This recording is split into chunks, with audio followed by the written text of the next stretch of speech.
Hi friends, welcome back to Kiran studies for competitive exams YouTube channel. So ఎవరైతే మా ఛానల్ని ఇంతవరకు సబ్స్క్రైబ్ చేయలేదో, అదేవిధంగా ఎవరైతే ఫస్ట్ టైం చూస్తున్నారో మీరు దయచేసి మా ఛానల్ను వెంటనే సబ్స్క్రైబ్ చేయండి ఫ్రెండ్స్. సో మనం గత క్లాస్లో ఈ మోడర్న్ ఇండియన్ హిస్టరీలో పోర్చుగీస్ గవర్నర్ల గురించి, అదేవిధంగా వాళ్ళు స్థాపించినటువంటి స్థావరాల గురించి మనం చూడడం జరిగింది. సో టుడే క్లాస్లో ఈ పోర్చుగీస్ల పతనం ఇండియాలో ఎలా జరిగింది అంటే, వీళ్ళు శతాబ్ద కాలం పాటు పరిపాలించడం జరుగుతుంది ఇండియాని. సో ఇండియాలో వీళ్ళు శతాబ్ద కాలం పాటు వర్తక వ్యాపారాలను నిర్వహించడం, అంటే కొన్ని ప్రాంతాలను ఆక్రమించడం.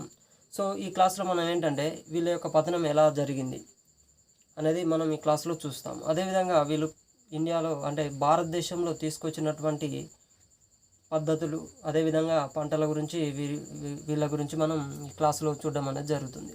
సో మనకు 1612, సో ఈ 1612లో స్వాహిలి అనే ప్రాంతం ఉంటుంది. ఇది సూరత్కు సమీపంలో ఉంటుంది స్వాహిలి అనే ప్రాంతం.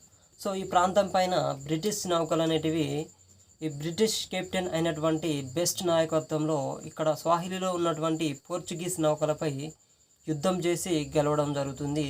సో తద్వారా ఈ స్వాహిలి ప్రాంతంలో ఉన్నటువంటి పోర్చుగీసులు ఈ బ్రిటిష్ వాళ్ళు పోర్చుగీసులను వెళ్ళగొట్టడం జరుగుతుంది. సో మనకు స్వాహిలి ఏంటండి, స్వాహిలి యుద్ధం. సో మనకి స్వాహిలి యుద్ధం అనేది జరుగుతుంది 1612లో. ఇది సూరత్కు సమీపంలో ఉంటుంది. సూరత్ అనేది తెలుసు మనకు, గుజరాత్లో ఉంటుంది. సో బ్రిటిష్ కెప్టెన్ ఎవరండి మనకు ఇక్కడ, బెస్ట్. సో ఈ బెస్ట్ అనేటువంటి బ్రిటిష్ కెప్టెన్ ఇక్కడ ఉన్నటువంటి పోర్చుగీస్ నౌకలను ఓడించడం జరుగుతుంది 1612లో. సో ఇదే ఈ పోర్చుగీసుల యొక్క మొట్టమొదటి పతనంగా మనం పేర్కొనవచ్చు. సో నెక్స్ట్ వచ్చేసి మనకు 1622 అండి. ఈ 1622లో డచ్ వాళ్ళు గతంలో 1515లో మనకు ఆల్బుకర్క్ అనేవాడు 1515లో 1515లో ఆక్రమించడం జరుగుతుంది ఈ ఆర్మజ్ని. సో వీళ్ళు డచ్ వాళ్ళు ఈ పోర్చుగీస్ నుండి 1622లో ఆర్మజ్ను ఆక్రమిస్తారు. ఈ ఆర్మజ్ అనేది మనకు అరేబియా సముద్రంలో ఉత్తరాన ఉంటుందని మనం చెప్పుకోవడం జరిగింది. ఏంటండి, ఆర్మజ్. సో ఆర్మజ్ స్వాధీనం లేదా ఆక్రమణ ఎవరంటే మనకు డచ్ వాళ్ళు. సో ఈ విధంగా ఈ ప్రాంతాన్ని కూడా వీళ్ళు కోల్పోవడం జరుగుతుంది ఈ పోర్చుగీస్ వాళ్ళు. ఆ తర్వాత 1630 అండి. సో ఈ 1630లో బెంగాల్లో ఉన్నటువంటి పోర్చుగీసులను ఈ మొఘల్ యొక్క గవర్నర్ అయినటువంటి కాసిం ఖాన్ అనేవాడు యుద్ధం చేసి అక్కడ ఉన్నటువంటి బెంగాల్ ప్రాంతంలో ఉన్నటువంటి పోర్చుగీసుని ఆల్మోస్ట్ పూర్తిగా అక్కడ నుండి వెళ్ళగొట్టడం జరుగుతుంది. ఎవరండి, కాసిం ఖాన్. సో కాసిం ఖాన్ బెంగాల్ ఆక్రమణ. సో ఈ బెంగాల్ ఆక్రమణ అనేది ఇలా జరుగుతుంది. సో తద్వారా ఈ పోర్చుగీసులు బెంగాల్ను కూడా వదిలిపెట్టి వెళ్ళిపోవడం జరుగుతుంది ఈ కాసిం ఖాన్ వల్ల. సో నెక్స్ట్ వచ్చేసి మనకు 1661, 1661. సో ఈ 1661లో బ్రిటిష్ యువరాజు అయినటువంటి 2వ చార్లెస్కి, అదేవిధంగా ఈ పోర్చుగల్కు చెందినటువంటి యువరాణి క్యాథరిన్ బ్రెగెన్జా, వీళ్ళిద్దరికీ 1661లో వివాహం అనేది జరుగుతుంది. ఈ వివాహం ద్వారా వీళ్ళు ఈ పోర్చుగీసులు 2వ చార్లెస్కు ఇచ్చినటువంటి కట్నం ఏంటంటే మనకు బాంబే లేదా సెయింట్ డేవిడ్ ఫోర్ట్. ఏంటంటే మనకు 1661 2వ చార్లెస్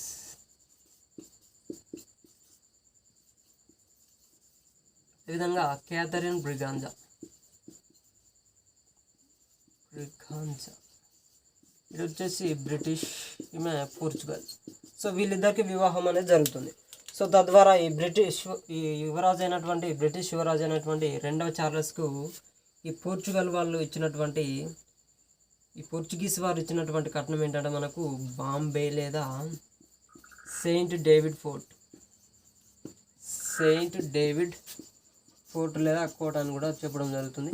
సో ఈ విధంగా వీళ్ళు ఈ ప్రాంతాన్ని అనేది ఈ యొక్క 2వ చార్లెస్కు కట్నంగా ఇవ్వడం అనేది జరుగుతుంది. సో తద్వారా ఏమైందంటే వీళ్ళు పోర్చుగీసులు అనే వాళ్ళు కింది స్థాయిలోకి రావడం, ఈ బ్రిటిష్ వాళ్ళు పై స్థాయిలోకి వెళ్ళిపోవడం జరుగుతుంది. సో ఇది కూడా వీళ్ళ యొక్క పతనం అని మనం చెప్పవచ్చు. సో ఈ విధంగా వీళ్ళు ఈ ప్రాంతాన్ని కూడా కోల్పోవడం జరుగుతుంది ఈ యొక్క వివాహం ద్వారా. సో నెక్స్ట్ వచ్చేసి 1666 అండి. ఈ 1666 అంటే 1666లో చిట్టగాంగ్, ఇది బంగ్లాదేశ్లో ఉంటుంది. ఈ చిట్టగాంగ్ అనేది ఈ యొక్క పోర్చుగీసుల యొక్క తూర్పు వైపు స్థావరం. ఈ యొక్క చిట్టగాంగ్పై మొఘల్ ఎంపైర్ అయినటువంటి మనకు ఔరంగజేబ్, ఈ యొక్క ఔరంగజేబ్ యొక్క సైన్యం ఈ యొక్క చిట్టగాంగ్పై దాడి చేసి అంటే యుద్ధం చేసి అక్కడ ఉన్నటువంటి పోర్చుగీసులను వెళ్ళగొట్టి ఆ యొక్క చిట్టగాంగ్ అనే ప్రాంతాన్ని ఆక్రమించుకోవడం జరుగుతుంది. ఏంటంటే చిట్టగాంగ్. సో చిట్టగాంగ్ అనేది మనకు బంగ్లాదేశ్లో ఉంటుంది. సో ఔరంగజేబు సైన్యం.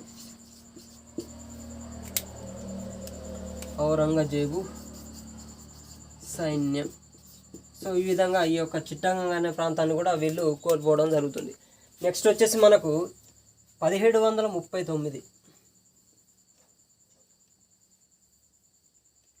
ఈ 1739లో ఇప్పుడంటే 1739, ఈ 1739లో బస్సైన్ అనేది మనకు గుజరాత్ సమీపంలో ఉంటుందని చెప్పుకోవడం జరిగింది. ఈ యొక్క బస్సైన్ని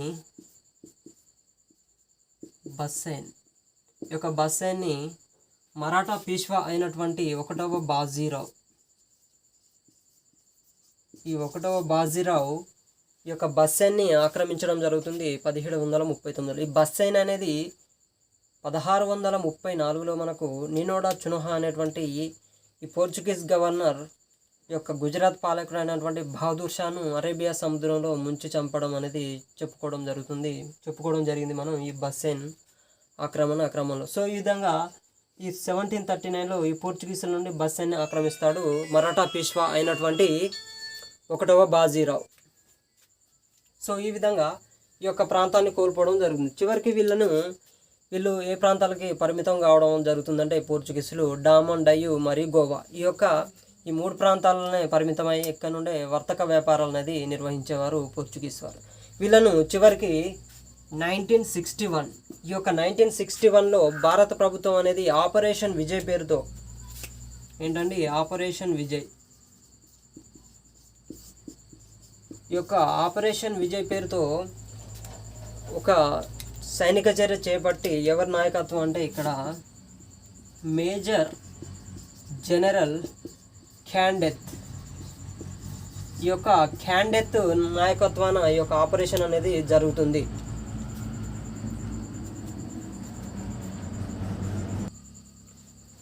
okay, sorry friends, sorry for the trouble. So మనకి ఇక్కడ మేజర్ జనరల్ క్యాండెత్ నాయకత్వంలో మనకు ఆపరేషన్ విజయ్ అనేది నిర్వహించడం జరుగుతుంది ఈ యొక్క గోవా పైన. సో ఇక్కడ ఉన్నటువంటి పోర్చుగీసులు ఈ యొక్క ఆపరేషన్ విజయ్ ద్వారా వెళ్ళిపోవడం జరుగుతుంది, మన ఇండియా నుండి పూర్తిగా వెళ్ళిపోవడం అనేది జరుగుతుంది. ఈ యొక్క క్వశ్చన్ మనకు అడగడం జరుగుతుంది, ఈ పోర్చుగీస్ గవర్నర్ అంటే ఈ ఆపరేషన్ విజయ్ టైంలో ఉన్నటువంటి పోర్చుగీస్ గవర్నర్ ఎవరంటే మనకు మాన్యువల్ ఆంటానియో వస్సాలో ఈ సిల్వా. సో అప్పుడు ఉన్నటువంటి ఈ ఆపరేషన్ విజయ్ టైంలో ఉన్నటువంటి పోర్చుగీస్ గవర్నర్ ఎవరంటే మనకు మాన్యువల్ ఆంటానియో వస్సాలో ఈ సిల్వా. సో ఈ విధంగా 1961లో ఆపరేషన్ విజయ్ ద్వారా ఈ యొక్క పోర్చుగీసులు అనేవాళ్ళు భారతదేశాన్ని వదిలిపెట్టి వెళ్ళడం జరుగుతుంది. సో వీరి యొక్క ప్రత్యేకత ఏంటంటే భారతదేశానికి వచ్చినటువంటి మొట్టమొదటి యూరోపియన్లు మనకు ఈ యొక్క పోర్చుగీస్ వారు. అదేవిధంగా భారతదేశాన్ని వదిలి వెళ్ళినటువంటి చివరి యూరోపియన్లు ఎవరంటే మనకు పోర్చుగీస్ వారు. సో మనకి ఇది ఒక పాయింట్ అనేది చెప్పుకోవచ్చు వీళ్ళ గురించి. సో నెక్స్ట్ వీళ్ళు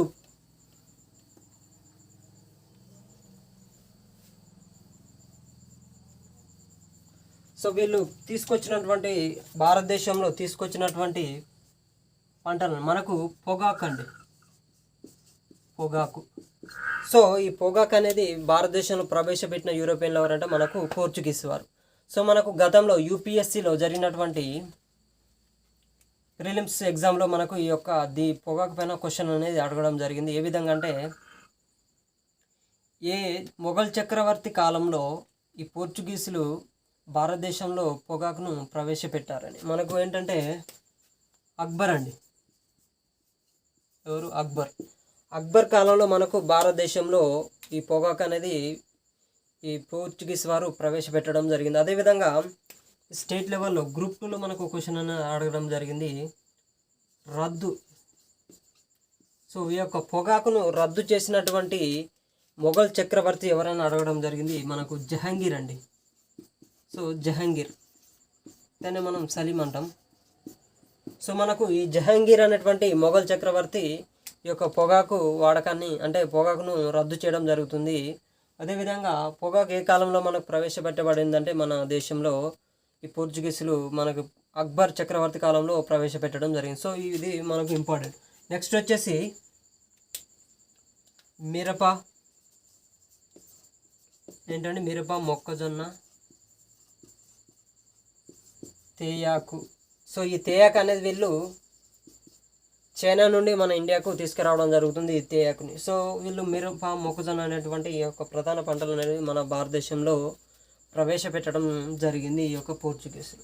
నెక్స్ట్ వీళ్ళు సముద్రంలో వర్తకం చేయడానికి లైసెన్సింగ్ విధానం అండి.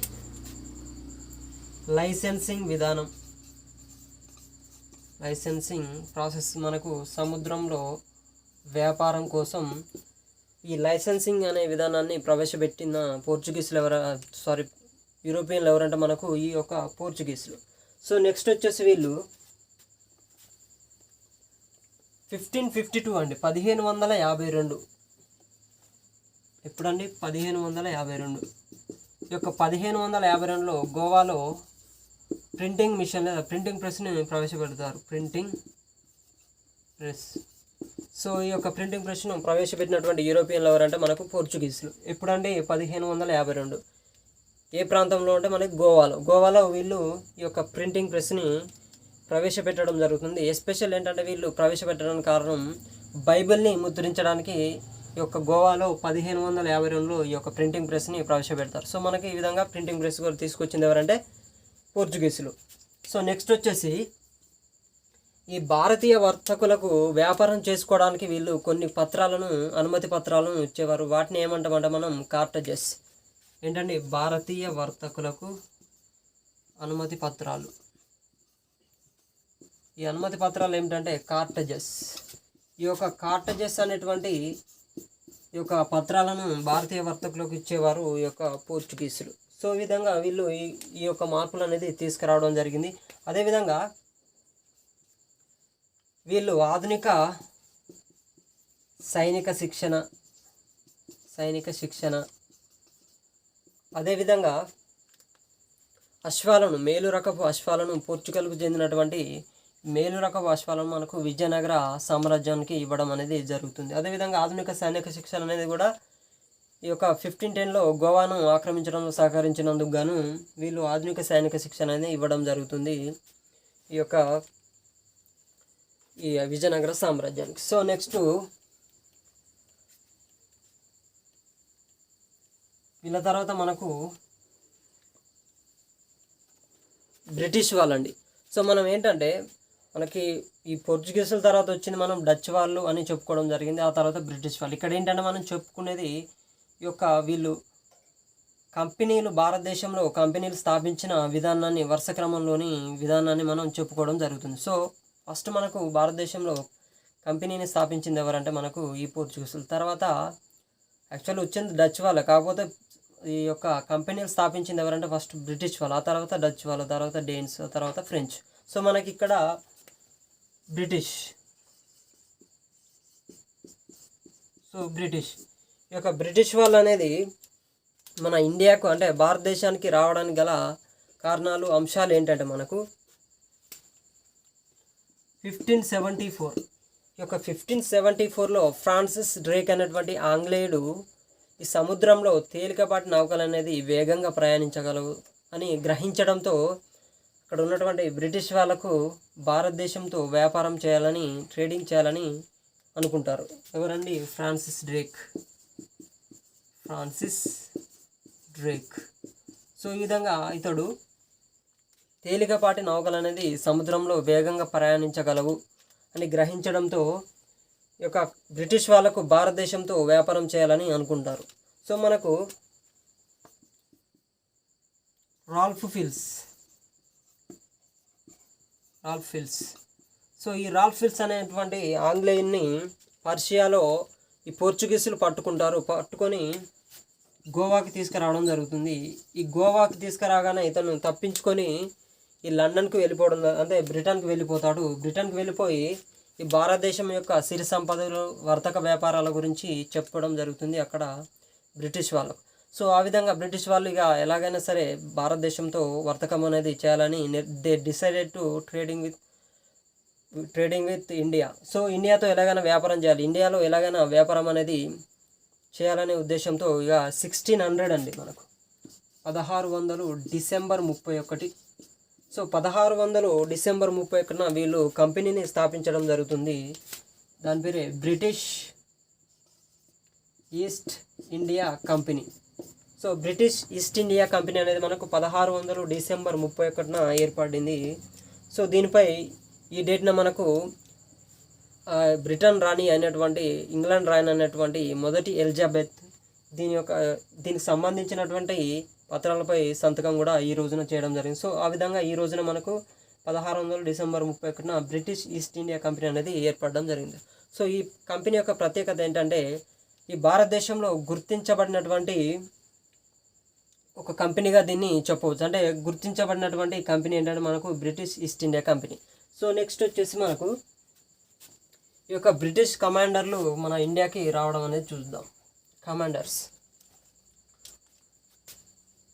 ఎవరండి? కమాండర్స్. సో కమాండర్స్ అనేవాళ్ళు మన ఇండియాకు అనేది ఏ విధంగా వచ్చారో చూద్దాం. మనకు ఫస్ట్ వచ్చేసి జేమ్స్ లంకాస్టర్. సో ఈ జేమ్స్ లంకాస్టర్ అనేవాడు ఇండియాకు రావడం జరుగుతుంది. అంటే ఇండియాకి వద్దామని 1602లో రావడం జరుగుతుంది. కాకపోతే ఇతను ఇండియాకి రాకుండా ఇండోనేషియా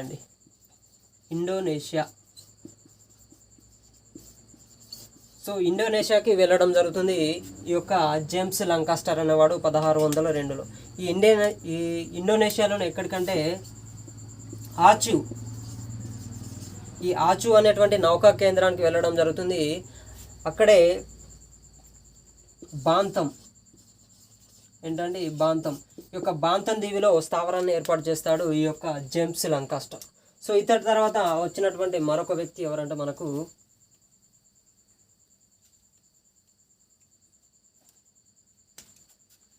హెన్రీ మిడిల్టన్. ఎవరండి? Henry Middleton. సో మనకి హెన్రీ మిడిల్టన్ అనేవాడు కూడా 1602లో ఇతడు కూడా ఇండియాకి రాకుండా ఇండోనేషియాకి వెళ్ళడం జరుగుతుంది.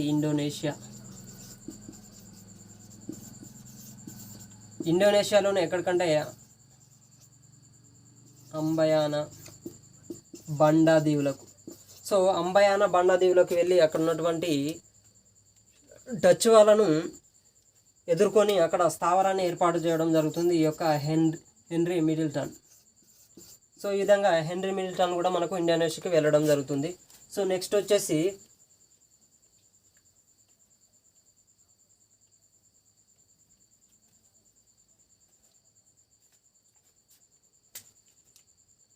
హాకిన్స్. సో ఈ హాకిన్స్ అనేవాడు 1608లో సూరత్కు రావడం జరుగుతుంది. సో సూరత్కు వచ్చినటువంటి ఈ యొక్క హాకిన్స్ అనేవాడు 1608లో అప్పుడు ఉన్నటువంటి మొఘల్ చక్రవర్తి మనకు ఈ జహాంగీర్ని అనుమతి కోరడం జరుగుతుంది ఈ సూరత్లో స్థావరాన్ని ఏర్పాటు చేసుకోవచ్చా అని. సో ఇతను కేవలం అనుమతి మాత్రమే కోరుతాడు. తర్వాత మనకు హిప్పన్ అనేవాడు గ్లోబ్ నౌక 1611లో ఈ మచిలీపట్నానికి రావడం జరుగుతుంది. సో మనకు తెలుసు మచిలీపట్నం అనేది ఆంధ్రప్రదేశ్లో ఉంటుంది. ఈ యొక్క మచిలీపట్నానికి 1611లో రావడం జరుగుతుంది హిప్పన్ అనేవాడు గ్లోబ్ నౌక ద్వారా. సో అప్పుడు వచ్చినటువంటి ఈ యొక్క హిప్పన్ అనేవాడు ఈ గోల్కొండ సుల్తాన్ మనకు మహమ్మద్ కులీ కుతుబ్ షా ఈ యొక్క మహమ్మద్ కులీ కుతుబ్ షా నుండి అనుమతి అనేది పొందడం జరుగుతుంది మచిలీపట్నంలో స్థావరాన్ని ఏర్పాటు చేసుకోవడానికి. సో ఈ విధంగా ఈ 1611లో ఈ హిప్పన్ అనేవాడు మహమ్మద్ కులీ కుతుబ్ షా నుండి అనుమతి అనేది కోరుతాడు మచిలీపట్నంలో స్థావరాన్ని ఏర్పాటు చేసుకోవడానికి. సో నెక్స్ట్ వచ్చేసి మనకు డేవిడ్ మిడిల్టన్. డేవిడ్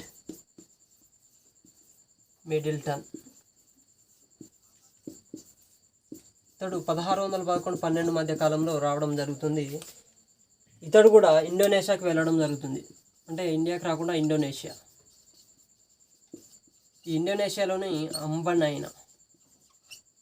ఈ అంబనైనా దీవులకు వెళ్తాడు. అక్కడ ఉన్నటువంటి డచ్ వాళ్ళను ఎదుర్కొని అక్కడ స్థావరాన్ని ఏర్పాటు చేస్తాడు, ఈ అంబనైనా దీవిలో స్థావరం. సో ఈ విధంగా ఈ యొక్క కమాండర్స్ అనేది ఇండియాకు రాకుండా ఈ వచ్చినటువంటి 5గురిలో 3 ఇండోనేషియాకి వెళ్ళడం, 2 మాత్రమే ఎవరంటే హ్యాకిన్ సిప్పన్ మాత్రమే ఇండియాకి రావడం జరుగుతుంది. సో ఈ విధంగా మనకి ఒక కమాండర్స్ రావడం జరుగుతుంది. మనకు 1600 మన company British East India Company 1600 December 31. So 1600 December 31న మనం ఏర్పడిందని చెప్పుకున్నాం. సో అప్పుడున్నటువంటి బ్రిటిష్ ప్రధాని, అదేవిధంగా ఇంగ్లాండ్ రాణి, సో అదేవిధంగా మొఘల్ చక్రవర్తి. సో మనకు అప్పుడు ఉన్నటువంటి బ్రిటిష్ ప్రధాని ఎవరంటే విలియం హాకిన్స్.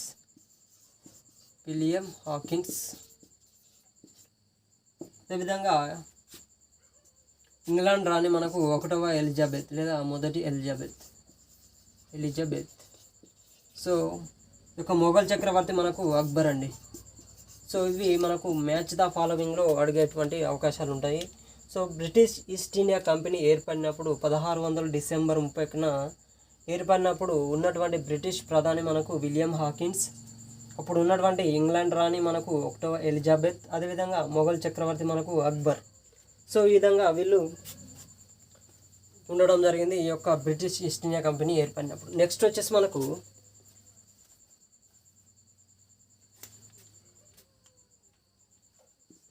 1612లో మనకు స్వాహిలి అనే యుద్ధం జరిగిందని చెప్పుకున్నాం.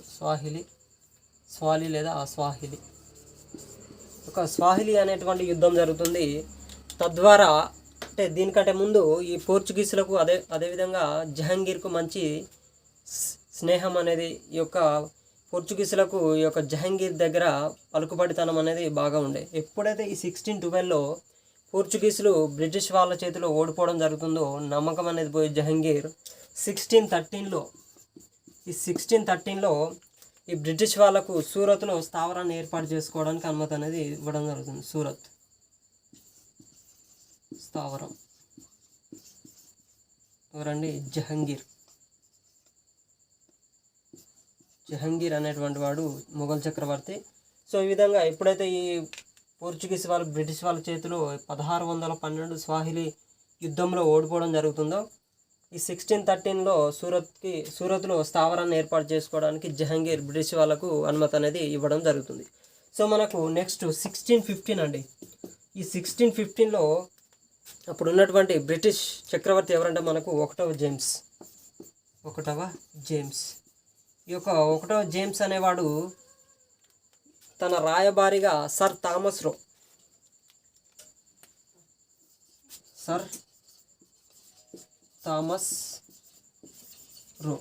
ఈ యొక్క సర్ థామస్ రోను జహంగీర్ ఆస్థానానికి పంపించడం జరుగుతుంది ఈ 1వ జేమ్స్.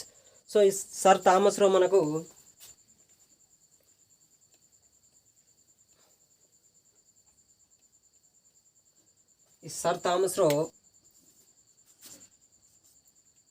ఒక వాక్యం అనేది చెప్పడం జరుగుతుంది. యుద్ధం అదేవిధంగా వ్యాపారం, ఈ యుద్ధం వ్యాపారం అనేది ఒకే చోట సహజీవనం చేయలేవు. సో సహజీవనం చేయలేవు అని చెప్పినటువంటి పర్సన్ ఎవరంటే మనకు సర్ థామస్ రో. ఏంటంటే యుద్ధం వ్యాపారం ఒకే చోట సహజీవనం చేయలేవు అని చెప్పినటువంటి వ్యక్తి ఎవరంటే మనకు ఈ బ్రిటిష్ రాయబారి సర్ థామస్ రో.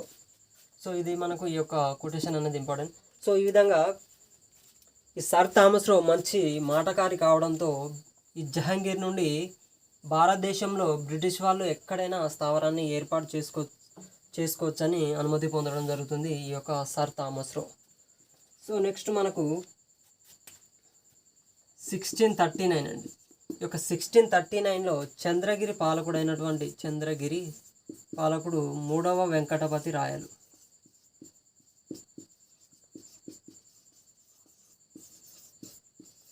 ఈ యొక్క 3వ వెంకటపతి రాయలు మనకు విజయనగర సామ్రాజ్యానికి చెందినటువంటి రాజు. చంద్రగిరి పాలకుడిగా ఉండడం జరుగుతుంది ఈ 3వ వెంకటపతి రాయలు 1639లో. ఈ 1639లో ఈ యొక్క మద్రాస్ని ఈ బ్రిటిష్ వ్యక్తి అయినటువంటి ఫ్రాన్సిస్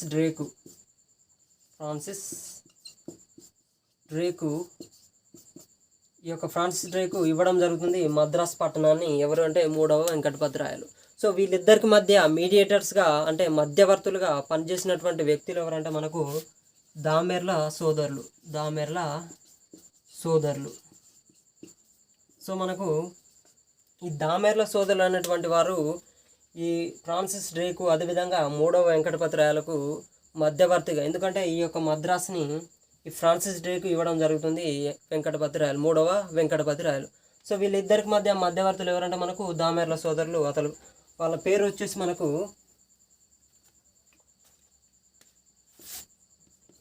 వెంకటాద్రి అయ్యప్ప. ఈ వెంకటాద్రి అదేవిధంగా అయ్యప్ప అనేటువంటి సోదరులు మధ్యవర్తులుగా పనిచేయడం జరుగుతుంది ఈ 3వ వెంకటపతి రాయలకు. అదేవిధంగా బ్రిటిష్ చెందినటువంటి వ్యక్తి అయినటువంటి ఈ ఫ్రాన్సిస్ డ్రేకు. సో ఈ విధంగా వీళ్ళ తండ్రి పేరు మనకు చెన్నప్ప. మనకు ఈ చెన్నప్ప పేరు మీదనే చెన్నై అనే నగరాన్ని పిలవడం జరుగుతుంది చెన్నైగా. సో చెన్నప్ప అనేటువంటి వ్యక్తి ఎవరంటే వెంకటాద్రి, అదేవిధంగా అయ్యప్ప అనేటువంటి దామెర్ల సోదరుల యొక్క తండ్రి పేరు చెన్నప్ప. సో ఈ చెన్నప్ప పేరు మీదనే మనకు చెన్నై అనే పేరు రావడం జరిగింది ఈ యొక్క సిటీకి. సో ఈ విధంగా బ్రిటిష్ వాళ్ళు ఈ యొక్క మద్రాసును కూడా పొందడం జరుగుతుంది 3వ వెంకటపతి రాయల నుండి. సో మనకి వీళ్ళ యొక్క స్థావరాలు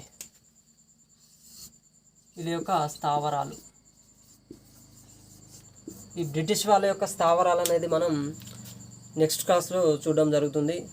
సో ఎవరైతే మా ఛానల్ని ఇంతవరకు సబ్స్క్రైబ్ చేయలేదో దయచేసి మా ఛానల్ను సబ్స్క్రైబ్ చేయండి ఫ్రెండ్స్. మా వీడియోస్ కనుక మీకు నచ్చినట్లయితే లైక్ చేయండి, కామెంట్ చేయండి, తప్పకుండా మీ ఫ్రెండ్స్కి మాత్రం షేర్ చేయండి ఫ్రెండ్స్. Okay, thank you.